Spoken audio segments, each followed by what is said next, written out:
Hello friends, स्वागत है आपका अपने YouTube चैनल में। इस वीडियो में हम पढ़ेंगे एआई की सहायता से सोनवीर सर के द्वारा कराया गया यूपी पुलिस कांस्टेबल का जीत सीरीज का प्रैक्टिस सेट नंबर 1, जो आपको एकदम मूवीज की तरह सुनकर याद हो जाएगा। तो चलिए शुरू करते हैं। तो बिना देर किए हम इस प्रैक्टिस सेट के प्रश्न 1 से शुरुआत करते हैं। पहला सवाल था कि संविधान के पृष्ठों के किनारों को यानी उसके बॉर्डर को किसने डिजाइन किया था? इसका सही उत्तर है श्री नंदलाल बोस। और ये बहुत ही खूबसूरत बात है। मतलब जब भी हम संविधान के बारे में सोचते हैं ना, तो दिमाग में सिर्फ भारी भरकम कानूनी शब्द और धाराएं ही आती हैं। हाँ बिल्कुल, नियम और कानून। हाँ, लेकिन इसका एक बहुत ही कलात्मक पहलू भी है। नंदलाल बोस जी ने सिर्फ सजावट के लिए चित्र नहीं बनाए थे, उन्होंने उन पन्नों पर मोहनजोदड़ो से लेकर हमारी आजादी की लड़ाई तक के पूरे सफर को उकेरा था। अरे वाह, मतलब एक तरफ नए भारत के आधुनिक कानून लिखे जा रहे थे और दूसरी तरफ पन्नों के किनारों पर हमारी हजारों साल पुरानी संस्कृति को सहेजा जा रहा था। बिल्कुल, ये एक संदेश था कि हमारे भविष्य के जो नियम है वो हमारे अतीत की बुनियाद पर ही टिके हैं। क्या बात है। अब अगर नियमों की बात हो रही है तो प्रश्न 2 पर आते हैं। दूसरा सवाल था कि भारतीय संविधान की 6ठी अनुसूची में कौन सा राज्य उल्लिखित नहीं है, और इसका सही उत्तर है नागालैंड। ये एक ऐसा पॉइंट है जहां अक्सर लोग कंफ्यूज हो जाते हैं। हाँ, मतलब लगता है कि नियम तो पूरे देश के लिए एक जैसे होने चाहिए ना। तो ये अपवाद क्यों? क्योंकि 6ठी अनुसूची को बहुत ही खास तौर पर सिर्फ 4 पूर्वोत्तर राज्यों के आदिवासी क्षेत्रों के लिए बनाया गया था। वो राज्य है असम, मेघालय, त्रिपुरा और मिजोरम। अच्छा, तो नागालैंड का नाम इसमें गलती से नहीं छोटा है? नहीं, बिल्कुल नहीं। संविधान निर्माताओं ने ये समझा कि हर क्षेत्र का अपना एक अलग इतिहास है, इसलिए नागालैंड के लिए अनुच्छेद 371A के तहत अलग से विशेष प्रावधान किए गए हैं जो उनके स्थानीय रीति रिवाजों को सुरक्षा देते हैं। यानी हमारा संविधान लचीला है। खैर, अब थोड़ा समय में और पीछे चलते हैं। प्रश्न 3 था कि हड़प्पा सभ्यता किस नदी के तट पर स्थित थी? सही उत्तर है रावी नदी। और ये कोई संयोग नहीं है। प्राचीन काल में नदियां आज के दौर के इंटरनेट या हाईवे की तरह काम करती थी। हाँ, पानी, खेती और व्यापार सब कुछ नदी के किनारे ही तो मुमकिन था। एकदम सही। रावी नदी के तट पर बसने का मतलब था कि प्रकृति के साथ उनका पूरा तालमेल था। और यह तालमेल सिर्फ भौतिक जरूरतों तक सीमित नहीं था। इसी से जुड़ा है हमारा प्रश्न 4। ऋग्वैदिक युग में सोम किसके देवता थे? उत्तर है पौधों के देवता। सोम का कॉन्सेप्ट बहुत ही गहरा है। उस काल के लोग ये अच्छे से समझते थे कि उनका वजूद इन्हीं जंगलों और वनस्पतियों पर टिका है। मतलब ये सिर्फ कोई धार्मिक पूजा नहीं थी? बिल्कुल नहीं, ये एक तरह से पर्यावरण संरक्षण का उनका अपना तरीका था। प्रकृति को देवता मानकर उसका दोहन रोका जाता था। सोच के देखिए कितनी गहरी बात है। इसी गहरी सोच की झलक हमारे दार्शनिक विचारों में भी मिलती है। प्रश्न 5 है कि सत्यमेव जयते शब्द कहां से लिया गया है? उत्तर है मुंडकोपनिषद से। हाँ, और सत्यमेव जयते का वहां होना ये बताता है कि हमारा समाज सिर्फ भौतिक चीजों के पीछे नहीं भागता था। उपनिषद हमेशा कर्म कांडों से ऊपर उठकर ज्ञान और सत्य की खोज पर जोर देते हैं। बिल्कुल, लेकिन ज्ञान के साथ साथ पेट भरना भी तो जरूरी है ना? हाँ, वो तो सबसे पहले चाहिए। तो प्रश्न 6 इसी के बारे में है। वैदिक काल में व्रीहि शब्द किसके लिए प्रयोग होता था? इसका सही उत्तर है चावल। चावल या जो व्रीहि था वो उस समय की अर्थव्यवस्था की पूरी रीढ़ था। जिसके पास जितना अनाज वो इंसान उतना ही अमीर माना जाता था। तो प्राचीन काल के भोजन से अब हम सीधे आज के भूगोल पर छलांग लगाते हैं। प्रश्न 7 था कि क्षेत्रफल की दृष्टि से उत्तर प्रदेश का देश में कौन सा स्थान है? सही उत्तर है चौथा। राजस्थान, मध्य प्रदेश और महाराष्ट्र के बाद यूपी का आकार इतना बड़ा है ना कि अगर आप देखें तो कई यूरोपीय देश भी इसके सामने छोटे पड़ जाएं। हाँ, ये तो है। लेकिन इतना विशाल होने के बावजूद प्रश्न 8 हमें एक दिलचस्प फैक्ट बताता है। कर्क रेखा उत्तर प्रदेश से होकर नहीं गुजरती है। ये भूगोल का एक बहुत ही तकनीकी पहलू है। कर्क रेखा भारत को लगभग 2 हिस्सों में बांटती है, लेकिन यूपी पूरी तरह से इसके उत्तर में यानी उपोष्ण कटिबंधीय जोन में आता है। मतलब अक्षांश तो प्रकृति ने तय कर दिए हैं, लेकिन इंसान ने भी अपनी लकीरें खींची हैं। इसी पर है प्रश्न 9।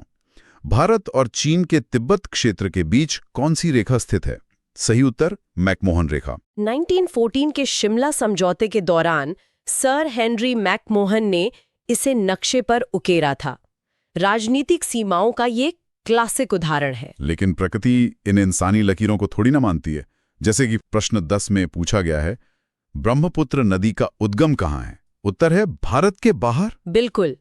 ब्रह्मपुत्र तिब्बत से निकलती है, हजारों किलोमीटर बहती है और फिर अचानक से यू टर्न लेकर अरुणाचल प्रदेश से भारत में घुस जाती है। मतलब वो मैकमोहन रेखा को बिल्कुल बेधड़क पार कर लेती है। हाँ, नदियों को पासपोर्ट की जरूरत नहीं होती। सही बात है।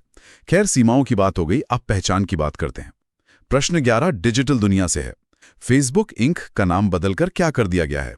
उत्तर है मेटा। मेटा यानी ग्रीक में बियॉन्ड या के पार।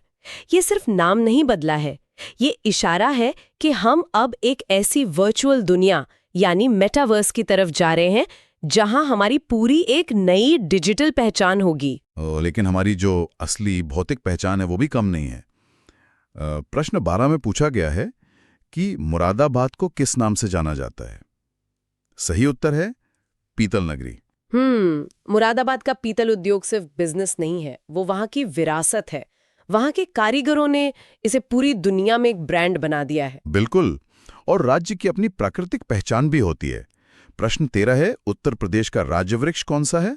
उत्तर है अशोक। अशोक मतलब जिसमें कोई शोक या दुख ना हो। ये पेड़ अपनी स्थिरता और शांति के लिए सांस्कृतिक रूप से बहुत पवित्र माना जाता है। शांति और विकास दोनों के लिए शिक्षा बहुत जरूरी है। प्रश्न 14 इसी पर है। जनगणना 2011 के अनुसार यूपी के किस जिले की साक्षरता दर सबसे ज्यादा है? सही उत्तर है गौतम बुद्ध नगर, 80.12% के साथ। जिसे हम नोएडा और ग्रेटर नोएडा भी कहते हैं। जब बुनियादी ढांचा अच्छा होता है और उद्योग बढ़ते हैं तो शिक्षा का स्तर भी अपने आप ऊपर चला जाता है। और जहां जागरूकता होती है वहां सुरक्षा भी बेहतर होती है। प्रश्न 15 में पूछा गया है कि यूपी में वुमेन पावर लाइन का नंबर क्या है? सही उत्तर है 1090। ये 1090 सिर्फ एक कॉल सेंटर नहीं है, ये महिलाओं को एक ऐसा सुरक्षित मंच देने की कोशिश है जहां वो बिना किसी डर के अपनी बात रख सकें। बिल्कुल। और जब हम राष्ट्रीय स्तर पर सुरक्षा की बात करते हैं तो प्रश्न 16 सामने आता है। राष्ट्रीय सुरक्षा गार्ड यानी एनएसजी का नारा क्या है? उत्तर है सर्वत्र सर्वोत्तम सुरक्षा। हमारे ब्लैक कैट्स। उनके इस नारे का मतलब ही है कि देश के पास एक ऐसा बल है जो हर जगह किसी भी मुश्किल से निपटने के लिए तैयार है। लेकिन इंसान होने के नाते हमारे कुछ वैश्विक अधिकार भी तो हैं। प्रश्न 17 है, मानवाधिकारों की सार्वभौमिक घोषणा में कितने अनुच्छेद हैं? सही उत्तर है 30 अनुच्छेद। 1948 में जब द्वितीय विश्व युद्ध खत्म हुआ था ना, तब दुनिया को ये समझ आ गया था कि हर इंसान के कुछ बुनियादी अधिकार होने चाहिए जिन्हें कोई छीन न सके। और इन अधिकारों को जमीन पर लागू करने के लिए शांति चाहिए। प्रश्न 18 है कि राष्ट्रीय सांप्रदायिक सद्भाव फाउंडेशन का प्रबंधन कौन करता है? सही उत्तर है कार्यकारी परिषद। ऐसे फाउंडेशन का असल काम समुदायों के बीच विश्वास बढ़ाना होता है और ये परिषद सुनिश्चित करती है कि नीतियां सिर्फ कागजों तक सीमित ना रहे। चलिए अब शांति से अर्थव्यवस्था की तरफ रुख करते हैं। हमने पहले प्राचीन चावल व्रीहि की बात की थी, तो प्रश्न 19 है, भारत में चावल का प्रमुख उत्पादक राज्य कौन सा है? सही उत्तर है पश्चिम बंगाल। हाँ, बंगाल का जो गंगा का उपजाऊ डेल्टा है और वहाँ की भारी बारिश, ये दोनों चीजें चावल की खेती के लिए एकदम परफेक्ट है। लेकिन ये चावल दुनिया भर में कैसे पहुंचता है? प्रश्न 20 है कि विदेश व्यापार महानिदेशालय यानी DGFT किस मंत्रालय के अंतर्गत आता है? उत्तर है वाणिज्य एवं उद्योग मंत्रालय। ये संस्था बहुत जरूरी है क्योंकि यही हमारे आयात और निर्यात के नियम बनाती है। अगर बंगाल का चावल बाहर बेचना है तो नीतियां यहीं से तय होंगी। और हमारे देश की अर्थव्यवस्था का मॉडल क्या है? प्रश्न 21, निजी और सरकारी क्षेत्र वाली अर्थव्यवस्था क्या कहलाती है? सही उत्तर है मिश्रित अर्थव्यवस्था। 1947 के बाद भारत ने पूंजीवादी और समाजवादी दोनों के बीच का रास्ता चुना। रेलवे और रक्षा जैसे भारी काम सरकार ने रखे और बाकी में प्राइवेट कंपनियों को आजादी दी। इसी मिश्रित मॉडल के तहत खेती में एक बड़ी क्रांति आई। प्रश्न 22 है, हरित क्रांति में चावल और गेहूं के लिए कौन से बीज लाए गए? उत्तर है HYB बीज। High yielding variety. Norman Borlaug की इस खोज ने सही मायनों में भारत को भुखमरी से निकालकर अनाज के मामले में आत्मनिर्भर बना दिया था। और संचार में क्रांति किसने लाई? प्रश्न 23, ईमेल का पूर्ण रूप क्या है? सही उत्तर है इलेक्ट्रॉनिक मेल। कागज की चिट्ठियों से इलेक्ट्रॉनिक मेल तक का जो सफर था, उसने दुनिया की स्पीड हजारों गुना बढ़ा दी। और इस स्पीड का सबसे ज्यादा फायदा कौन उठा रहा है? हमारा युवा। प्रश्न 24 है कि 12 जनवरी को कौन सा दिवस मनाया जाता है? सही उत्तर है राष्ट्रीय युवा दिवस। स्वामी विवेकानंद जी की जयंती।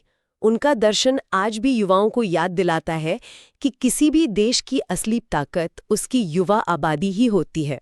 लेकिन तकनीक कितनी भी बढ़ जाए, हम जमीन से जुड़े हैं। प्रश्न 25 में पूछा गया है कि दूधालय यानी डेयरी किस क्षेत्र का उदाहरण है? सही उत्तर है प्राथमिक क्षेत्र। बिल्कुल, प्राइमरी सेक्टर।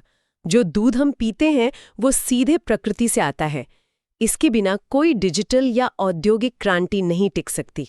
एकदम सही। अब जरा अंतर्राष्ट्रीय स्तर पर चलते हैं। प्रश्न 26, अंतर्राष्ट्रीय न्यायालय का मुख्यालय कहाँ है? उत्तर है हेग में। हेग नीदरलैंड्स में है। जैसे हमारे देश में कोर्ट होते हैं, वैसे ही दो देशों के विवादों को सुलझाने के लिए ये काम करता है। ये दुनिया को ताकत के बजाय कानून से चलाने की व्यवस्था है। और दुनिया को जोड़ने का काम कला भी करती है।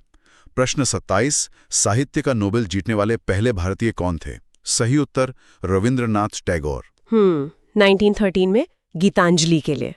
उन्होंने पश्चिमी दुनिया को ये दिखा दिया था कि भारतीय संवेदनाएं कितने ऊंचे स्तर की हैं। और जब देश जुड़ते हैं तो व्यापार भी आसान होना चाहिए। प्रश्न 28 है, यूरो किस देश की शासकीय मुद्रा है? यहाँ विकल्प के अनुसार सही उत्तर है फिनलैंड। हाँ, फिनलैंड यूरोपीय संघ में है।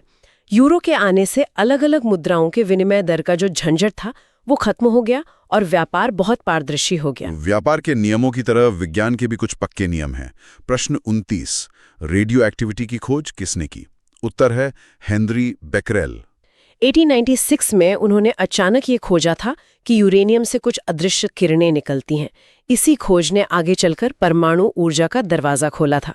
विज्ञान में ऊर्जा होती है तो इंसानी जज्बे में भी। प्रश्न 30 है, मेरी कॉम की आत्मकथा का क्या नाम है? सही उत्तर है अनब्रेकेबल। अनब्रेकेबल यानी जिसे तोड़ा ना जा सके।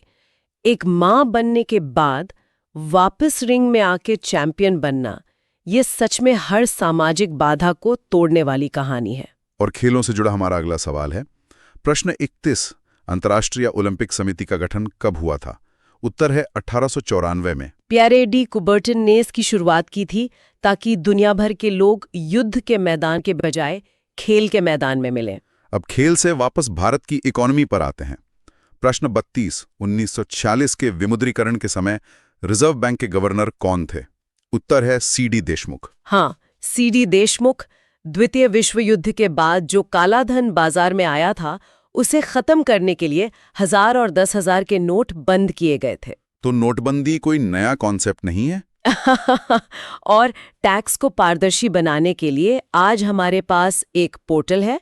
प्रश्न 33, जीएसटी का सामान्य पोर्टल क्या है? उत्तर है www.gst.gov.in।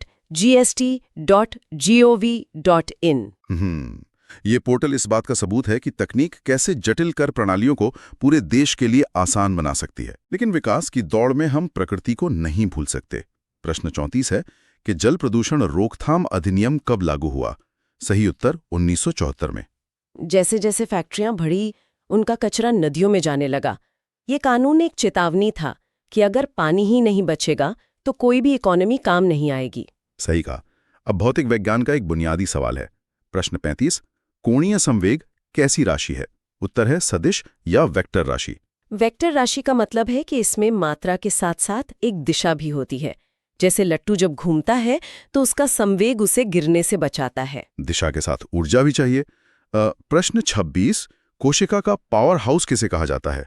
उत्तर है माइटोकॉन्ड्रिया। बिल्कुल, जैसे शहर में बिजली घर होता है, वैसे ही माइटोकॉन्ड्रिया हमारे भोजन और ऑक्सीजन से एटीपी बनाता है, जिससे हमारा शरीर चलता है। बहुत बढ़िया। अब हम इस यात्रा के आखिरी पड़ाव पर हैं, साल 2026। प्रश्न 37 है कि वैश्विक सॉफ्ट पावर सूचकांक 2026 में भारत का कौन सा स्थान है? उत्तर है 32वां। सॉफ्ट पावर मतलब सैन्य ताकत नहीं, बल्कि आपकी संस्कृति, योग और सिनेमा का प्रभाव। 32वां रैंक बताता है कि भारत के विचारों की गूंज दुनिया में मजबूत हो रही है। और विचारों से ही जुड़ा है हमारा आखिरी सवाल। प्रश्न 38। संयुक्त राष्ट्र ने मंगोलिया के प्रस्ताव पर वर्ष 2026 को क्या घोषित किया है? उत्तर है चरागाहों और पशुपालकों के लिए अंतर्राष्ट्रीय वर्ष। मंगोलिया में आज भी लोग पशुपालन पर निर्भर हैं। ये प्रस्ताव हमें याद दिलाता है कि जमीन और जानवरों के साथ तालमेल बिठाकर ही हम इस दुनिया को बचा सकते हैं। तो यहाँ आकर हमारा एक पूरा चक्र पूरा हो गया। हमने प्रैक्टिस सेट के पूरे 38 सवालों को एक कहानी की तरह डिकोड कर लिया। हाँ, बिल्कुल।